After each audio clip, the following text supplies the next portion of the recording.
What type of characters would you want to play in the future?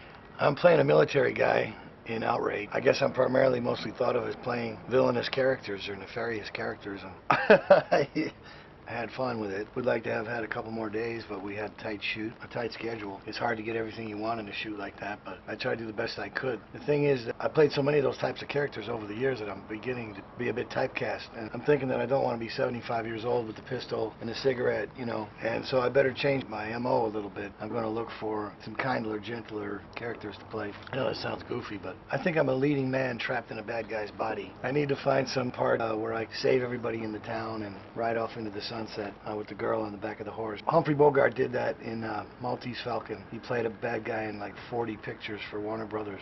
Then he did a picture for John Huston, and he changed his whole career. So maybe I'll get lucky as long as I hang in there. Sooner or later, you gotta diversify in your characterizations. But I love making movies, and you know, acting was a way for me to find something to contribute to the universe in a world that I thought I didn't belong. So will you eventually be going into directing?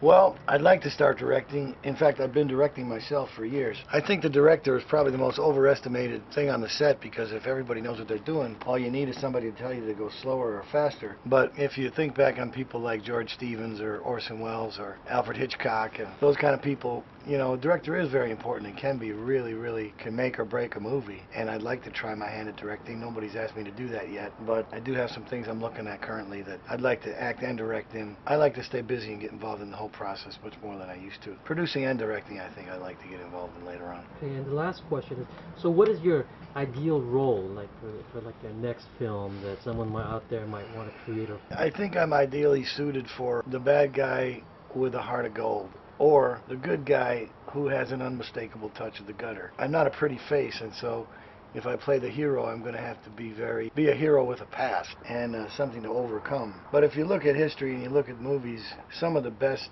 villains made great leading men, and vice versa. A lot of leading men played great villains. Look at Henry Fonda when he did Once Upon a Time in America and shot that kid. I mean, you don't think of Henry Fonda doing something like that. Even Gregory Peck in Duel in the Sun played leading men, and then he, you know, was a bad guy in Duel in the Sun. But he was a fun bad guy, and he was like really colorful. I think for me, it's always going to be a combination of a little bit of good and a little bit of not so good, but I'd like the storyline to start lending its way more toward the right side of the law. And, you know, a movie like The Getaway, like McQueen did The Getaway with Peckinpah. You know, I mean, the guy's, you know, in prison and he's a bank robber and things like that, but, you know, you want to see him get away at the end and you want to see him win. I think Bogey, I bring up Bogart again, but he had that kind of quality of even when he was a bad guy, you still liked him. You still wanted him to get away with whatever he was doing. I try to get there sometimes, and it's hard when you got problematic screenplays and little time to shoot stuff and a lot of different people and a lot of different actors who are forced into a situation where they have to crank out something really fast. And I've learned my lesson along the way to kind of keep focused and do what I do and not let too many other things interfere with what I'm thinking about. And it's kind of tricky sometimes, but I'm getting better at it. Thank you, Michael Madsen. Thank you, Ace.